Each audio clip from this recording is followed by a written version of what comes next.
तो इससे पता चलता है आप सब लोग यहीं पर स्थित हैं।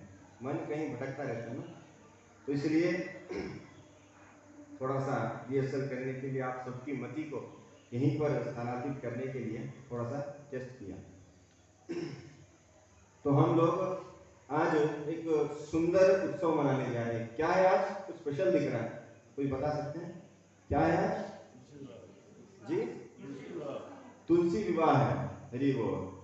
तो तुलसी विवाह के बारे में हम आज चर्चा करने जा रहे हैं।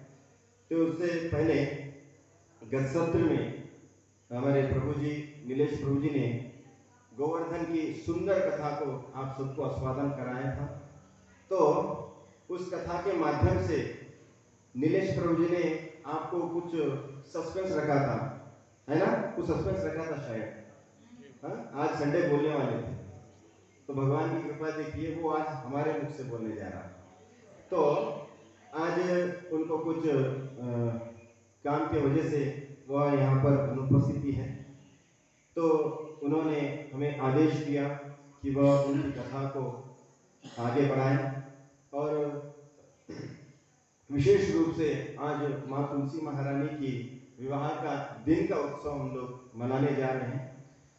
तो वास्तविक कहा जाए तो तुलसी महारानी के कथा को कहने के लिए उस मनुष्य के अंदर, उस जीव के अंदर योग्यता की बहुत आवश्यकता होती है, क्योंकि तुलसी महारानी ऐसे वैसी रानी नहीं है, वो साक्षात भगवान कृष्ण की पटरानी है, अर्थात उनकी अर्धांगिनी है। तो इस कारण जितना सम्मान कृष्ण को हम देते हैं उतना ही सम्मान हम वृंदा देवी तुलसी महारानी को भी देते हैं। तो आज हम देखेंगे कि माँ तुलसी महारानी की वास्तविक कथा क्या है, तुलसी महारानी का यह प्राकट्य कैसे हुआ, ये सब हम आज की कथा में चर्चा करने वाले हैं। तो गत सत्र की कथा कुछ लोग आए थे, कुछ लोग छूट गए थे, तो उस कथा को थोड़ा सा हम पीछे जाकर आगे बढ़ने का प्रयास करते हैं। तो कथा इस तरह थी कि प्रभु जी ने कथा आरंभ किया था गोवर्धन लीला के माध्यम से। तो उस गोवर्धन जो है पर्वत बहुत सुंदर और रमणीय स्थान है। कुछ ही दिन पहले हम सब भक्त लोगों ने उस वृंदावन की परिक्रमा की थी, तो वहाँ पर बहुत सुंदर ब्रजधाम की हमने परिक्रमा कर भगवान के सुंदर सुंदर स्थानों का हमने दर्शन किया है। तो ये हमारा परम सौभाग्य है। उसी स्थान का महत्व बताने के लिए आज हम यहाँ पर उपस्थित हुए हैं।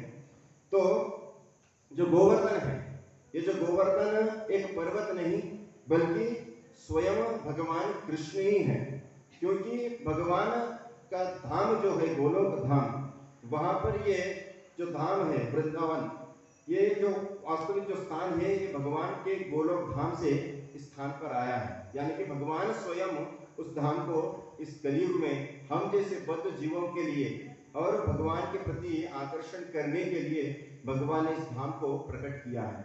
तो इस धाम को जाने के लिए भी मनुष्य के प्रति, जो मनुष्य के हृदय में लेश मात्र भी अगर कलमश रहा तो वो धाम को नहीं जा सकता।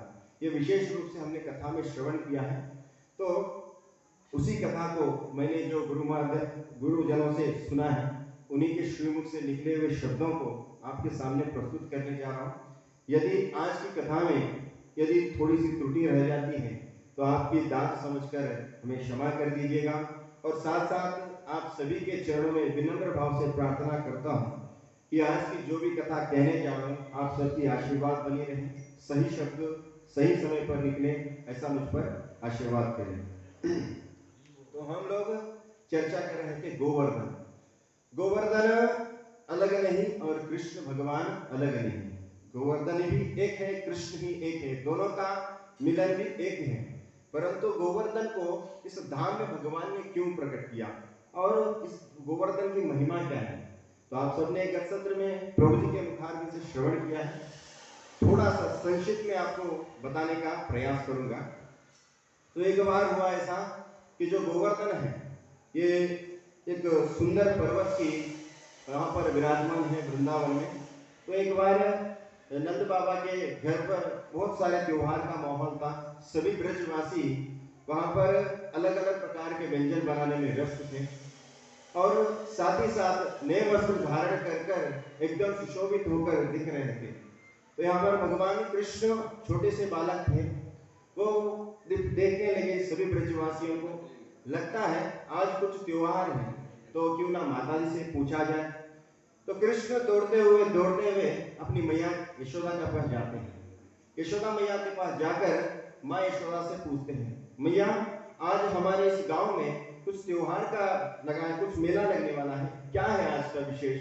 तो मैया बताती है, कृष्ण आज हम जो इंद्र देव हैं उनको प्रसन्न करने के लिए यज्ञ हवन करने जा रहे हैं और उनको संतुष्ट करने के लिए आज अलग अलग प्रकार के व्यंजन बनाकर उनको भोग अर्पित करने जा रहे हैं।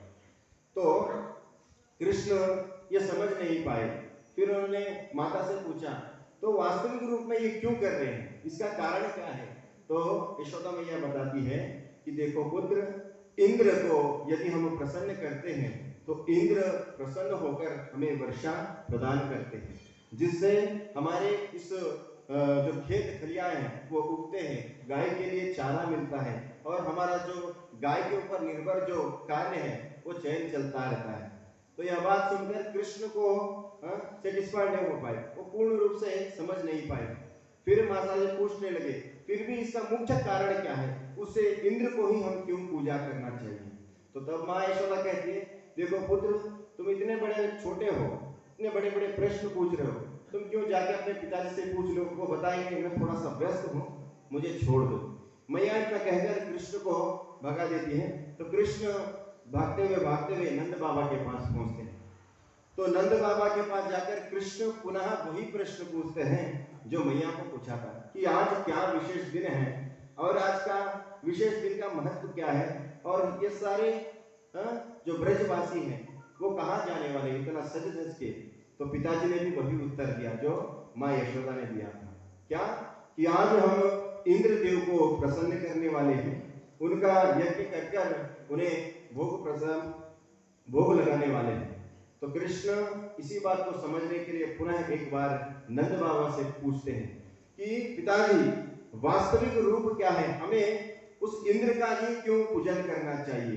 तो देखा जाए तो यहाँ पर कृष्ण छोटे हैं परंतु ज्ञान में सबसे बड़े हैं, क्योंकि परम भगवान है, ये सब जानते हैं, फिर भी एक बच्चे के समान अपने पिता को एक उपदेश देने जा रहे हैं। इस उपदेश से क्या पता लगता है, देखिए।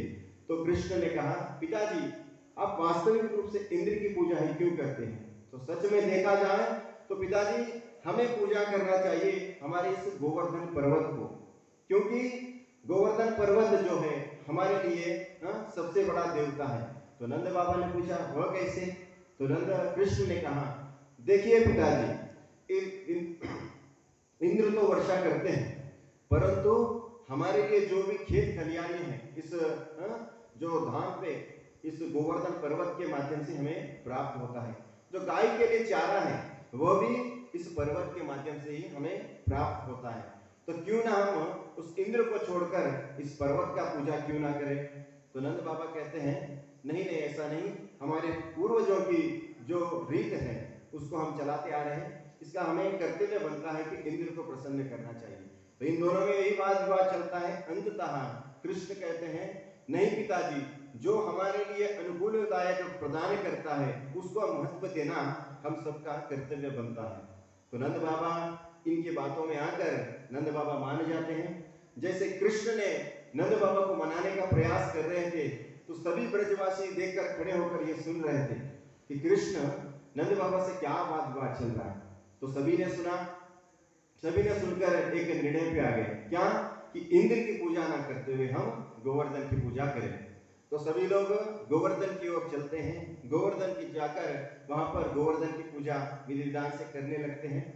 तो जब कृष्ण इन सभी विधानों को करने के लिए आदेश देते हैं तो कहते हैं कि गोवर्धन जो है ये हमारे लिए हमारा जीवन का मूल उद्देश्य का यहाँ पर कारण है, इसके वजह से हमारा जीवन चैन चलता रहता है। तो गाय का चारा भी इससे हमें उपलब्ध होता है। तो तब सभी ब्रजवासियां मानकर उनको भोग लगाने का आरंभ करते हैं। तो गोवर्धन को भोग लगाते जाते हैं। अनेक प्रकार के व्यंजन बनाए हैं, कुछ कुछ व्यंजन आज आप सब लोग भी आस्वादन करेंगे, हमारे यहाँ पर बन रहा है।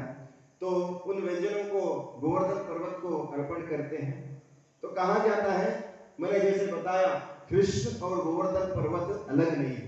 तो भगवान कृष्ण ही उस गोवर्धन पर्वत के रूप में वहां पर विराजमान हो जाते हैं और वह स्वयं उस भोग को स्वीकारते हैं। जैसे आप टीवी में देखे होंगे ना, उस सामने रखते ही एकदम गायब हो जाता है। तो उस प्रकार गोवर्धन पर्वत के सामने अनेकों प्रकार के व्यंजन लगाए जाते हैं। तो वहां पर भगवान कृष्ण उसको स्वीकारते रहते हैं। तो यहाँ तक हमने नीलेश प्रभु जी के मुखारबिंद से श्रवण किया था कि कथा कि भगवान को भोग लगाते जा रहे हैं, परंतु कहाँ तक लगा, कैसे भगवान गोवर्धन वहां पर प्रसन्न हुए, उनका पेट भरा, ये कारण आज हम जानेंगे। तो विशेष रूप से जब भगवान को प्रसाद लगाया जाता है तो हमारे इस संस्था का एक मर्यादा रूप स्थित है कि जब भी कोई भी भगवान को प्रसाद हम अर्पण करते हैं तो साथ साथ में एक पत्ता अर्पण करते हैं। क्या है वो? तुलसी। क्योंकि भगवान को तुलसी से इतना प्रेम है कि उसके बारे में हम बता नहीं सकते। वो अनगिनत प्रेम करते हैं तुलसी महारानी से। वह क्या, इसके बारे में भी हम आगे जानेंगे। तो सभी लोग भोग लगा रहे हैं। तो गोवर्धन पर्वत के माध्यम से एक आवाज निकलती है, क्या? अणियोर अणियोर अणियोर, अर्थात मुझे और दो और दो और दो। यानी कि इतना भूखा रूप से वो गोवर्धन पर्वत प्रसाद ग्रहण कर रहा था, क्योंकि ब्रजवासियों के हाथ से बना हुआ जो भी व्यंजन है भगवान के लिए बहुत बहुत प्रिय है। तो इसीलिए कभी भी जब हम प्रसाद बनाते हैं भगवान को अर्पण करने के लिए तो प्रेम भाव से भगवान की स्तुति करते हुए या भगवान की मंत्र उच्चारण करते हुए हमें करना चाहिए। वो मंत्र क्या? हरे कृष्णा कृष्णा कृष्णा हरे हरे, हरे राम राम राम हरे हरे। बस इतना सा मंत्र कहकर भी यदि भगवान को हम प्रसाद अर्पण करते हैं तुलसी पत्र लगाकर, तो भगवान तुरंत उसको स्वीकार करते हैं। तो यहाँ पर भी वही स्थिति हुआ।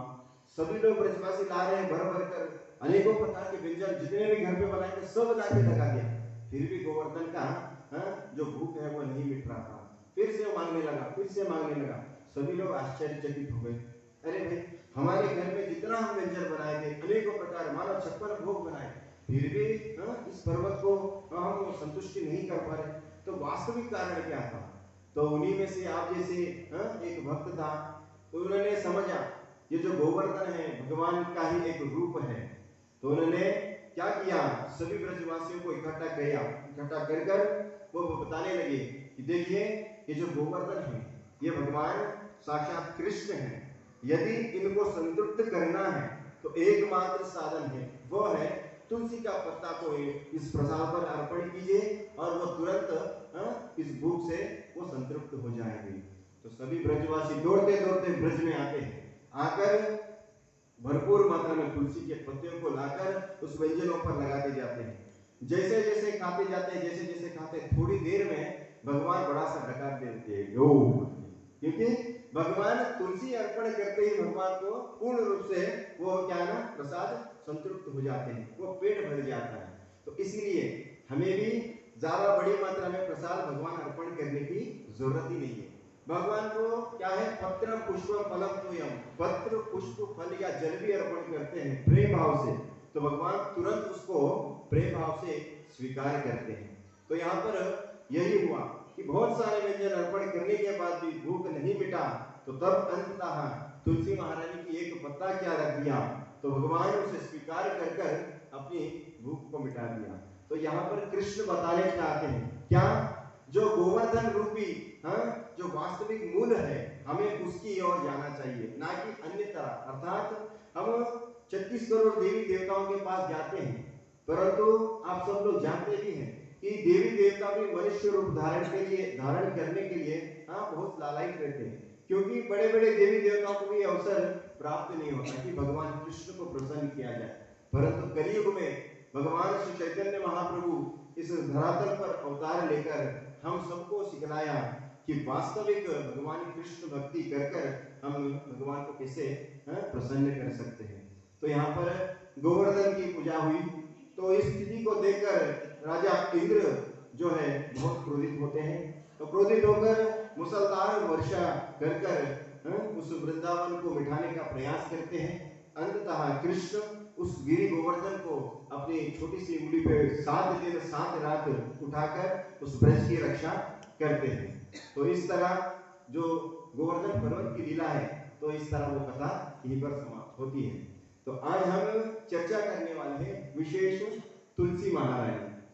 तो तुलसी महारानी की वास्तविक रूप में इस संसार में प्रकट कैसे हुआ। एक समय के बाद देवादिदेव महादेव अपने तेज को एक समय विचरण करते हुए एक समुद्र में अपने तेज को फेंक देते हैं, अर्थात अपने एक राक्षस स्वभाव की शक्ति को फेंक देते हैं। तो समुद्र से एक असुरी प्रवृत्ति का राक्षस प्रकट होता है, जिसका नाम है जलंधर। उसका नाम से एक नगरी बन जाती है। तो धीरे धीरे धीरे वो जलंधर राक्षस इतना तेज बन जाता है कि बड़े बड़े देवता भी उनके सामने घुटने टेकने लगते हैं।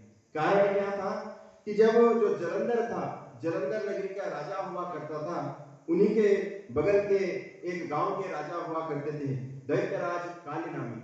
उनका एक पुत्री रहा करती थी। उनका पुत्री का नाम वृंदा थी, क्योंकि ये भी भगवान के बहुत शुद्ध भक्त थी। वो बाल्यकाल से ही भगवान विष्णु की बहुत प्रिय थी। वो भगवान की स्तुति करती थी, उनको भोग बनाकर अर्पण करती थी। असुरी प्रवृत्ति की, असुरी प्रवृत्ति राक्षस कुल में जन्म ली थी, परंतु भगवान के शुद्ध भक्त किसी भी अवस्था में क्यों न थोड़ी सी भी समय मिल जाती है तो राक्षस, बड़े बड़े राक्षस भी पवित्र आत्मा बनकर भगवान के धाम को प्राप्त हो जाते हैं। तो यहाँ पर वृंदा देवी ने भी भगवान की बहुत बहुत आराधना करती है। इस कारण धीरे धीरे वृंदा देवी भी विवाह का योग्य बन जाती है। तो विवाह के योग्य बनने के कारण कालनेमी राजा ने इस जलंधर राजा से अपनी कन्या का विवाह प्रस्ताव रखते हैं। तो जब जलंधर वृंदा देवी की विवाह होती है तो कुछ दिन बीतने के बाद ऐसा लग रहा था कि जो वृंदा देवी है जितना प्रेम करती है विष्णु से अपनी भक्ति में से, उसी प्रकार अपनी पतिव्रता भी उसी तरह निभाने लगी। जलंधर इतना तेज होने लगा, क्योंकि कहा जाता है वृंदा देवी अपनी पति की उम्र लंबी करने के लिए या पति की रक्षा के लिए वो दिन रात भगवान विष्णु की पूजा किया करती थी। तो कहते हैं एक दिन जलंधर देवी देवताओं से युद्ध करने के लिए जागरूक हो उठा। वो कहने लगा कि मेरे जैसा शूरवीर इस संसार में उत्पन्न ही नहीं हुआ, यानी पैदा ही नहीं हुआ। आज उस इंद्र लोक पर जाकर मैं इस इंद्र लोक को जीत कर आऊंगा। तो यहाँ देखकर वृंदा देवी भी उनके सामने खड़ी रही और बोलने लगी, पतिवर आप युद्ध लड़ने जा रहे हैं, मैं हमेशा आपके साथ रही हूँ, अभी आपके साथ ही हूँ। तो आपकी इस जीत के लिए मैं भगवान विष्णु से प्रार्थना करने जाऊंगी। तो उस युद्ध से आप जीत कर पुनः आप मेरे इस धाम में पधारिए। तो यह कहकर वृंदा देवी जलंधर को युद्ध के लिए भेजती है। तो कुछ समय के बाद यहाँ पर वृंदा देवी भगवान विष्णु के सामने बैठकर भगवान की सुंदर सुंदर स्तुतियां करने लगती हैं और भगवान को अनेकों प्रकार के मंत्रों से भगवान को प्रसन्न करने का प्रयास कर रही है। तो कहा जाता है जो पत्नी अपनी पति के लिए व्रत रखकर कार्य कर उनके लिए भगवान से प्रार्थना करते हैं तो भगवान तुरंत उनकी बात सुन लेते हैं। वो प्रथा आज भी चल रही है। देखिए जैसे कोर्ट में एक बड़ा सा कुछ कांड हो गया, तो वकील पहला किसका वकील सुना है लेडीज का सुनता है, क्योंकि आज का जमाना उससे ही चलते आ रहा है, क्योंकि स्त्रियों की पहला बाद में पुरुषों का।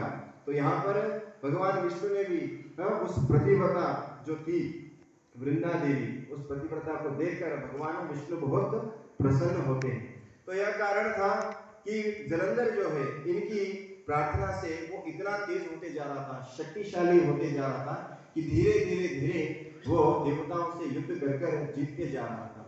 यहाँ तक कहा जाता है कि कुछ ही समय बाकी था कि इंद्र की कुर्सी वो हरने वाला था। तो तभी सभी देवता दौड़कर विष्णु भगवान के पास जाते हैं। तो विष्णु भगवान से प्रार्थना करते हैं, हे भगवान अब आप ही हो, हमारी रक्षा कर सकते हो, आप एकमात्र हमारी रक्षा करते हो, क्योंकि इस राक्षस ने हमारे ऊपर बहुत बड़े बड़े अस्त्र प्रहार किए जिसके माध्यम से हम आज इस युद्ध को जीतना असंभव लग रहा है, आप कुछ कीजिए। तो तब विष्णु कहते हैं चिंता मत करो, मैं कुछ ऐसा कार्य करूंगा जिससे तुम लोग उस जलंधर का वध कर देना। तो हुआ ऐसे कि देखिए, जो भगवान का शुद्ध भक्त होते हैं भगवान उनकी तो रक्षा करते ही, परंतु कभी कभी भगवान भी अपनी वचनों को तोड़ना पड़ता है। कहते हैं ना कि जब कुछ बड़े बड़े कार्य करते हैं, भगवान के लिए सेवा करते हैं, करते करते हुए कुछ अनघटित पाप हो जाता है, परंतु भगवान उस पाप को अनदेखी कर देते हैं, क्योंकि भगवान एक ऐसे चिन्मय आत्मा है जिनके कारण वो अपने भक्तों के अंदर पाप रहित दूषण को नहीं देते, केवल जो भक्ति का भाव है उसको स्वीकार लेते हैं। तो यहाँ पर भी वृंदा देवी के अंदर भगवान ने केवल और केवल भक्ति का मात्र ही देखा, ना उनके अंदर वो राक्षसी स्वभाव था जो राक्षसी स्वभाव क्रिया करते हैं। तो यहाँ पर जलंधर धीरे धीरे युद्ध आरंभ करते हुए अपनी विजय की पथ पर पहुंचा था। तो यहाँ पर भगवान विष्णु ने एक ऐसा कार्य किया जिससे जलंधर की मृत्यु हो गई। क्या विष्णु ने अपने स्थान से यहाँ पर जलंधर रूप धारण कर वृंदा देवी के पास पहुंचते हैं, जहाँ पर वृंदा देवी अपने पति की आयु के लिए, अपने पति की रक्षा के लिए वो व्रत रखी थी, वो भगवान को स्तुति कर रही थी। तो तब जलंधर का रूप धारण कर भगवान विष्णु मां वृंदा देवी के पास पहुंच जाते हैं। तो देखकर वृंदा देवी चकित हो जाती है, अरे मेरे पति इतना जल्दी युद्ध जीत कर आ गए, मैं तो समझा कि आज पूर्ण रूप से पूर्ण दिन चला जाएगा। तो उन्होंने देखा कि चलो ठीक है, मेरे पतिवर इतना जल्दी जीत के आ गए। तो उन्होंने कहा, पतिवर आप इतना जल्दी जीत कर आ गए, तो कारण क्या है? यहाँ पर वृंदा देवी समझ नहीं पाई, क्योंकि भगवान के मायाजाल को बड़े बड़े योगी ऋषि नहीं समझ पाए, तो ये क्या समझेगी। तो यहाँ पर वृंदा देवी ने समझ नहीं पाया भगवान की इस क्रिया को। तो तब कुछ समय जो प्रतिपदा की क्रिया कर रही थी भगवान विष्णु को अपनी पति की रक्षा के लिए, अपने पति की आयु के लिए, वो इस जलंधर के रूप को धारण किए हुए भगवान को देखकर मोहित हो जाती है और वो जो व्रत कर रही थी वो टूट जाती है, जिसके कारण जो देवताओं से युद्ध कर रहा था जलंधर, वहां पर वो युद्ध से हार कर वहां पर पराजित हो जाता है, उसकी मृत्यु हो जाती है। कहते हैं उस स्वर्ग लोक में जो युद्ध चल रहा था वहां पर जलंधर का मस्तक कट गया। तो आकर जो जलंधर का राजा था, यानी जो वृंदा देवी वहां पर उपस्थित थी, उनके आकर उनके स्थान के उनके चरणों पर जलंधर का मस्तक गिर जाता है। तो ये देखकर वृंदा देवी एकदम चकित हो जाती है और भगवान की माया रूपी शरीर को देखकर वो एकदम स्तब्ध हो जाती है और कहने लगती है भगवान को, तुम कौन हो? तुम वास्तविक रूप में किस रूप से आए हो, किस कारण से आए हो, तुम कौन हो? बहुत सारे भगवान को अनिगिनत रूप से वो सुनाती है। तो तब भगवान अपने निज रूप में आते हैं, तो कहते हैं, वृंदा मेरा वास्तविक कार्य यह था कि मेरे भक्तों पर जो भी आपदा आती है उसको रोकने के लिए, उनकी रक्षा करने के लिए मैं अनेक अनेकों स्थान पर प्रकट होकर उनकी रक्षा करने के लिए प्रकट होता हूँ। तो आज भी उसी कारण को मैं प्रस्तुत करने के लिए तुम्हारे पास आया था। तो इससे पहले वृंदा देवी ने भगवान को इस रूप में आने से पहले बड़े बड़े शाप देती है, क्योंकि भगवान जलंधर के रूप में खड़े थे तो वो अपनी रूप को प्रकट नहीं कर रहे थे। तो तब एक शिला के रूप में भगवान वहां पर खड़े हो गए थे। तो वृंदा देवी देखे, तुम एक शिला के रूप में खड़े हो, तुम कुछ बोल नहीं पा रहे हो, तुम्हें शाप देता हूं कि तुम एक शिला के रूप में बन जाओ। जब यह शाप देती है वृंदा, तो भगवान उसको शिरोधार्य कर लेते हैं, अपने आप को एक शालिग्राम शिला के रूप में अपने आप को वो प्रकट कर देते हैं। तो इसीलिए जो शालिग्राम रूप है वो वृंदा देवी के कारण भगवान शालिग्राम के रूप में भी आज अवतार धारण किए हैं। तो इसीलिए हम शालिग्राम और तुलसी का विवाह भी इसीलिए करते हैं, क्योंकि जो तुलसी महारानी है भगवान को यह रूप प्रदान की कि शिला के रूप में आप प्रकट हो जाओ।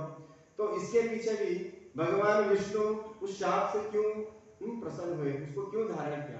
क्योंकि बड़े बड़े ऋषिगण ये कहते हैं कि जो भक्त के मुखारविंद से भगवान के लिए जो भी निकलता है तो भगवान वो शिरोधार्य कर लेते हैं, क्योंकि भगवान कभी कभी आप देख सकते हैं भगवान अपने भक्तों के लिए सारथी भी बनने के लिए रेडी है। देख रहे हैं आप भगवत गीता में देखते हैं करोड़ों संपत्ति अरबों खरबों के ऊपर से भगवान का दिव्य गुण है, वो हर चीज से ऊपर है, परंतु फिर भी अपने भक्त के लिए सारथी बन रहे हैं। क्यों? भक्त के प्रति भगवान का उतना प्रेम है। तो इसलिए हमें भी ये करना बहुत आवश्यक है कि भगवान के प्रति प्रेम भाव से जब हम उनकी स्तुति करते हैं, उनकी भक्ति करते हैं, तो भगवान अपनी रिस्पॉन्सिबिलिटी वो खुद लेते हैं। क्योंकि न मैं भक्ता प्रणश्यति, कहते मेरे भक्त का कभी मैं नाश नहीं होने देता। क्यों? मेरा भक्त मेरे लिए प्रिय है। यदि संसार में भगवान को अनेक प्रकार की सेवाएं कीजिए, अनेक प्रकार की सेवाएं ऐश्वर्यशाली पूजाएं कीजिए, जब तक भक्तों के माध्यम से भगवान का गुणगान या भक्तों का आगमन नहीं होता तो भगवान कतई वहां पर प्रस्तुत नहीं रहते। तो इसीलिए वहां पर वृंदा देवी ने भगवान को शालिग्राम के रूप में लिए शाप देती है, तो भगवान शालिग्राम रूप में अपने आप को प्रकट करते हैं। तो यहाँ पर इस स्थिति को देखकर वृंदा देवी बहुत क्रोधित हो जाती है, बहुत दुख हो जाती है। तो फिर विष्णु को बहुत शाप देने के बाद वहां पर ब्रह्मा जी प्रकट होकर वृंदा देवी को समझाते हैं कि नहीं, ऐसा नहीं करना चाहिए, कि साक्षात भगवान है, अपने शाप को वापस ले लो। तो कहने के बाद वृंदा देवी अपने शाप को वापस लेती है, परंतु भक्त के पुकार में से निकला हुआ शब्द को भगवान कभी ठुकराते नहीं, उसको करके ही रहते हैं। तो भगवान ने अपने शिलाग्राम को जो शिला रूप में है उसको तो प्रस्तुत किया, तो साथ ही साथ भगवान ने एक सुंदर कार्य किया। क्या? कि जो जलंधर के रूप में मस्तक से उनके चरणों में पड़ा था, जलंधर के मस्तक को वृंदा देवी ने अपने हाथ में उठाया, उठाकर देखकर बहुत रोने लगी कि मेरी प्रतिवत्ता के इस टूटने के कारण आपकी यह दशा हुई। पतिवर मुझे क्षमा कीजिए, मैं आपकी सेवा पूर्ण रूप से नहीं कर पाई। तो यहाँ कहकर वृंदा देवी ने क्या किया? अपने आप को भस्म कर लिया।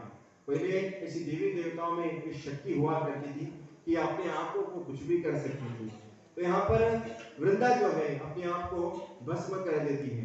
तो कहते हैं शास्त्र में इसका प्रमाण है, जो भस्मी रूप में वृंदा देवी ने अपने आप को, शरीर को भस्म किया था, उसी रूप में, उसी में से एक बीज के रूप में आज तुलसी महारानी हम सबके प्रांगण में उग रही है। क्योंकि वृंदा देवी जो है साक्षात भगवान विष्णु प्रिय है, तो इसलिए तुलसी जो है बहुत बहुत महत्वपूर्ण है। तुलसी महारानी कृष्ण का अत्यंत प्रिय है। तो यहाँ पर कृष्ण ने क्या किया? तुलसी महारानी जो वृंदा देवी है, जो शाप दिया था, फिर भी भगवान ने क्या किया? उस वृंदा देवी को अपनी एक स्थान प्रदान किया। क्या? हे वृंदे, तुमने जिस प्रकार अपनी प्रतिव्रता को स्वीकार कर अपनी पति की रक्षा के लिए मेरी स्तुति किया, और उस स्तुति के कारण तुम आज अपनी प्रतिव्रता को तोड़ने के कारण तुम अपने आप को भस्म कर लिया। तो इस भस्म करने के कारण मुझे यह पता लग गया कि तुम अपने पति के लिए कितना पतिव्रत निभाती हो। तो भगवान ने उन पर दया कर उन पर प्रेम आती है तुलसी महारानी पर। तो भगवान तुलसी महारानी को अगले जन्म में मैं आपको वृंदा देवी के रूप में अपने पत्नी के रूप में स्वीकार करने जा रहा हूँ। तो उस दिन से आज तक हम तुलसी महारानी भगवान कृष्ण का विवाह उत्सव हम मनाने लगते हैं। तो आज हम बहुत सुंदर रूप से तुलसी महारानी का यहाँ पर आचरण करने वाले हैं। उस विवाह का आयोजन यहाँ पर किया गया है, सुंदर रूप से सजाया गया है, तो हम वो भी आज देखेंगे। तो इस तुलसी महारानी का महत्वता क्या है, इसके बारे में थोड़ा सा हम चर्चा करेंगे। तुलसी महारानी जो है भगवान के अत्यंत प्रिय है।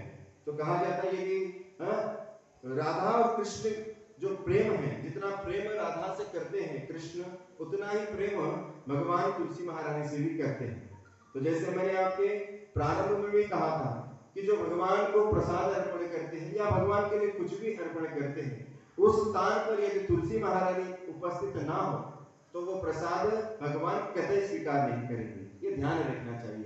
तो इसलिए तुलसी महारानी ऐसी वैसी महारानी नहीं, वो साक्षात भगवान की पटरानी पत्नी है। तो इस नाते हम सबका कर्तव्य बनता है कि जितना सम्मान हम कृष्ण को देते हैं उतना ही सम्मान मात्र तुलसी महारानी को भी देना चाहिए। तो तुलसी महारानी का ही एक और मैं आपको कथा सुनाने जाऊंगा। इस कलयुग के प्रारंभ में नवदीप धाम के इस यमुना नदी के तट पर एक ऋषि हुआ करते थे जिनका नाम था अद्वैत आचार्य। क्या था? अद्वैत आचार्य। तो वहाँ एक भगवान के शुद्ध भक्त थे। उन्होंने भगवान की बहुत बहुत सुंदर सुंदर स्तुतियां करते थे। वहाँ के ब्राह्मणों में से एक बड़े ब्राह्मण माना जाते थे। तो एक समय पूर्णिमा का दिन था, सुंदर गौर पूर्णिमा, सब लोग जानते हैं। उस गौर पूर्णिमा का दिन था जहाँ पर साक्षात भगवान श्री चैतन्य महाप्रभु प्रकट होने वाला दिन था। तो कुछ हुआ उस समय, जो नवद्वीप धाम है मायापुर, वहां पर अनेकों प्रकार के वहां पर ब्राह्मण उपस्थित हुआ करते थे।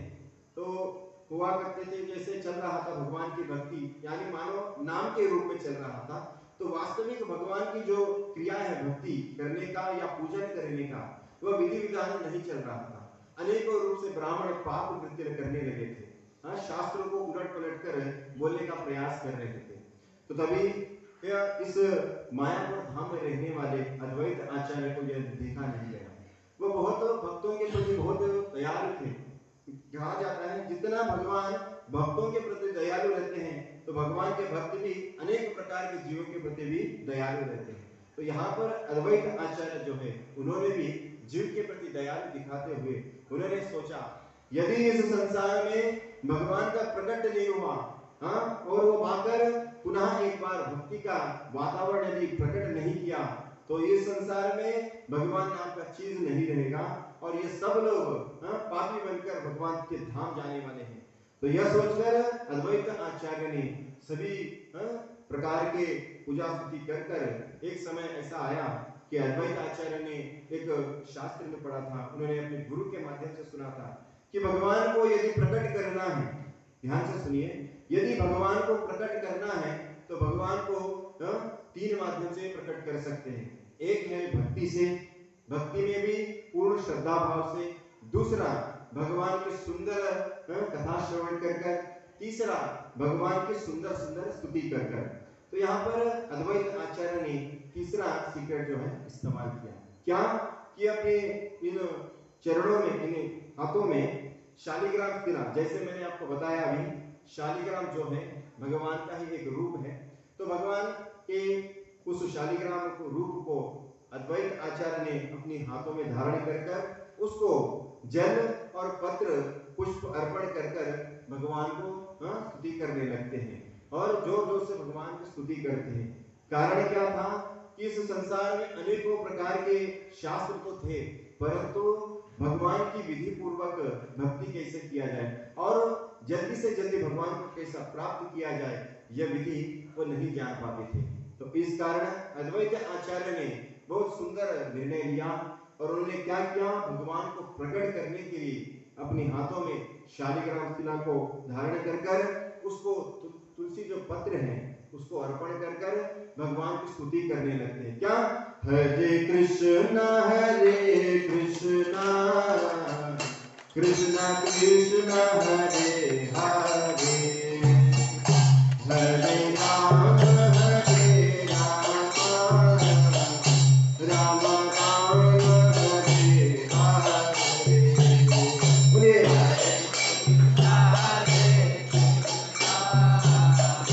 कृष्णा कृष्णा हरे हरे,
स्तुति कर कर भगवान को प्रकट करने का प्रयास करते हैं। तो आप सभी को लगा भगवान प्रकट हुए? लगा ना? नहीं? किससे करेंगे? तो भगवान को किस तरह स्तुति किया जाता है? भगवान को स्तुति करना, भगवान को प्रकट करने का भी विधि शास्त्र में बताया है। मैं ये किस लिए किया, एक और एक भी कारण है।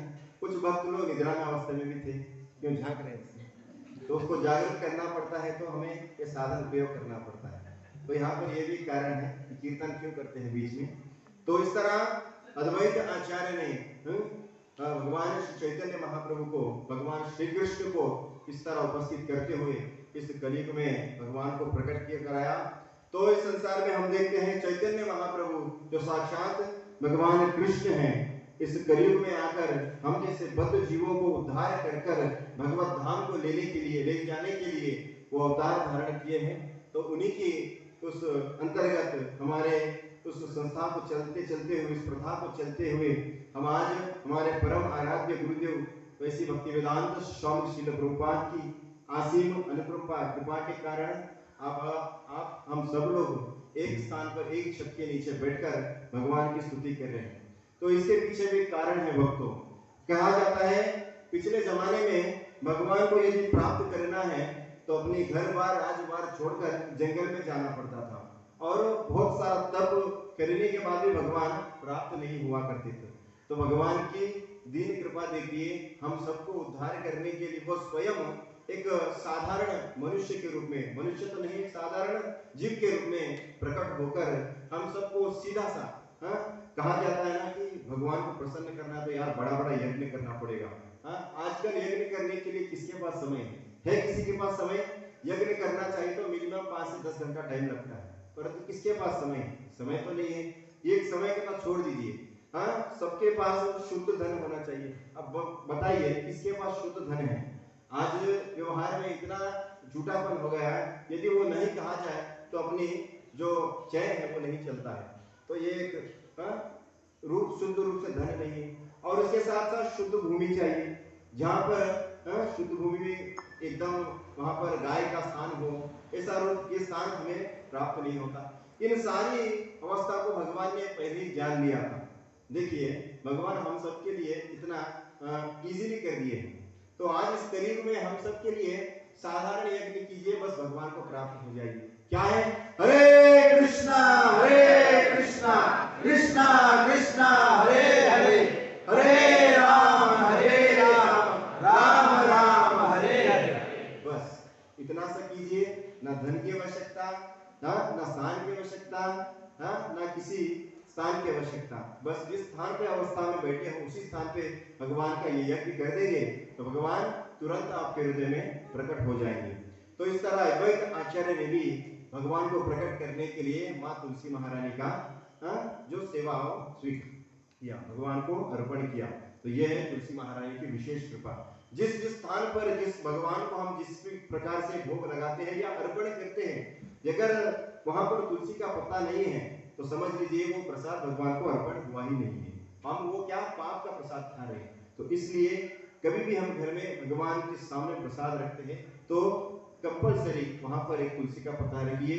यदि उस तुलसी का पत्ता रखकर भगवान को भोग लगाते हैं, यदि उस भोग को हम पूरे परिवार में मिल बांट कर खाते हैं तो हम सभी के हृदय में भगवान के प्रति भक्ति जागृत होती है। तो ये एक फायदा। और दूसरा जो है, जो तुलसी महारानी की विशेष कृपा है, इसको वृंदा ये भी कहा जाता है। शास्त्र में इसका वैज्ञानिक तौर से देखा जाए तो तुलसी महारानी की अनेक अनेक प्रकार की औषधियां बनती हैं, जिससे हमारे शरीर से अनेक अनेक रोग मिट जाते हैं।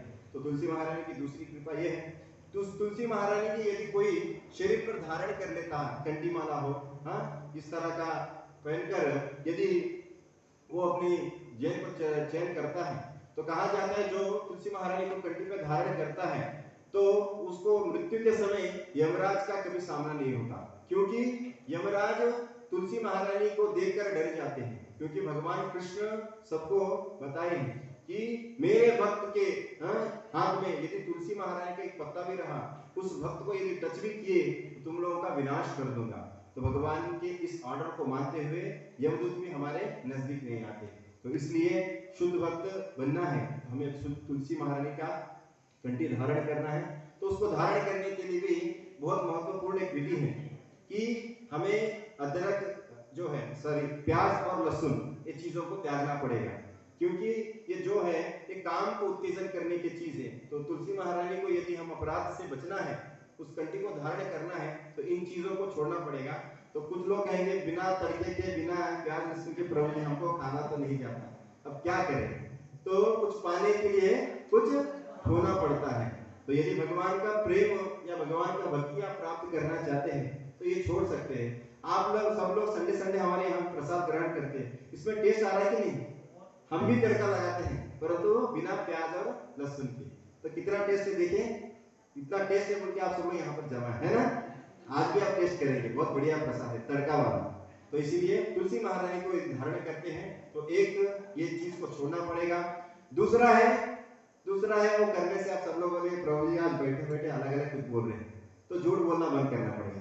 अब सब लोग बोलेंगे हमारे में एक बोल नहीं हो सकता, सब बोल सकते मगर झूठ बोलना नहीं छोड़ सकते, क्योंकि ये कलयुग का प्रवृत्ति ऐसा है, हर चीज छोड़ सकते हैं परंतु झूठ छोड़ना असंभव है। हम न चाहते हुए झूठ बोल देते हैं, होता है ना, कभी कभी होता है। तो ये चीज नहीं करना चाहिए। और तुलसी धारण करने के बाद भक्तों के साथ रहते हैं ना, तो भक्तों का निंदा करना भी हमें वर्जित किया गया है। तो इसलिए धारण कीजिए, परंतु विधि पूर्वक उसको धारण कर अनुचर कीजिए। जो शास्त्र के विधि पूर्वक आचरण करते हैं, उसको अपनाते हैं, तो भगवान की कृपा उन पर बनी रहती है। तो यह तुलसी महारानी की कृपा। तो आज हम लोग माता जी लोग थोड़ा सा सेलिब्रेशन करने वाले, तो अभी समय बहुत हुआ है, क्षमा चाहता हूँ कि आपकी बहुत समय मैं ले लिया। तो इस तरह तुलसी महारानी की कृपा हम सब पर बनी रहे, आप इसी तरह भक्ति में प्रगति करते रहिए और मुझ पर विशेष कृपा कीजिए आप सभी लोग आशीर्वाद देकर कि मैं भी आप जैसे शुद्ध भक्त बनूं, शुद्ध भक्ति कर भगवान को ज्यादा से ज्यादा प्रसन्न करने का प्रयास करूं। तो आज के इस कथा को यहीं पर मैं विराम देने जा रहा हूं। यदि आज की इस कथा के सत्र में यदि आपको कुछ त्रुटि लगी हो या कुछ शब्द समझ में नहीं आया हो तो क्षमा कर दीजिएगा। मेरी मति जो मेरी गति है उसके तहत मैंने बताने का प्रयास किया है। यदि आप लोगों को थोड़ा सा त्रुटि लगी हो तो आपके चरणों में मेरा नतमस्तक प्रणाम और क्षमा याचना करता हूं। हरे कृष्ण। बहुत बहुत धन्यवाद। तो इसी तरह हर रविवार आते रहिए, भगवान की शुद्ध कथा को श्रवण कर अपने जीवन को पतित पावन बना लीजिए। और जो भगवान की भक्ति करते हुए भगवान की शुद्ध भक्ति कर भगवान की शुद्ध प्रसाद को ग्रहण करता है तो इस संसार से वो डायरेक्ट भगवान धाम को जाएगा। तो आप सब लोग गेट रेडी प्रसाद खाने के लिए, थोड़ा सा आरती करेंगे, नाचेंगे, घूमेंगे, फिर खाना करके चले जाएंगे। राइट? हरि बोल। तो अभी तुलसी महारानी का कुछ यहाँ पर मंगलाचरण होने जा रहे हैं, तो आप सभी लोग खड़े हो जाइए, खड़े होकर तुलसी महारानी की मंगलाचरण करते हैं। हरे कृष्ण।